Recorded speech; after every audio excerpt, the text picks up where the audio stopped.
sampai hari ini, hari kelima, hari Selasa, hari kelima kita terima saudara-saudara kita dari Wamena, Papua yang sempat terdata di posko itu sudah sekitar 310 orang, termasuk anak-anak dan bayi. Jadi ketika mereka datang ke tempat ini, kita terima dengan sejumlah layanan, istirahat boleh selamat.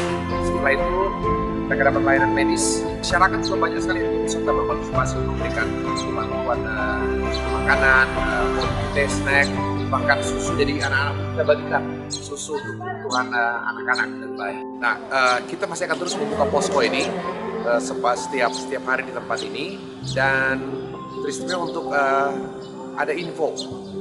Tapi masih terus akan kita cross check tentang rencana kedatangan jumlah saudara-saudara kita dari Wamena, Papua dalam jumlah yang cukup besar, mungkin sampai 1000 orang. Kita tunggu informasinya dan kita harapkan betul-betul semua masyarakat kita boleh ambil peran serta untuk bersama-sama menerima saudara-saudara kita kembali ke rumah. Ini rumah kita bersama. Jadi selamat datang kembali di tengah-tengah kehidupan kita bersama-sama di Toraja.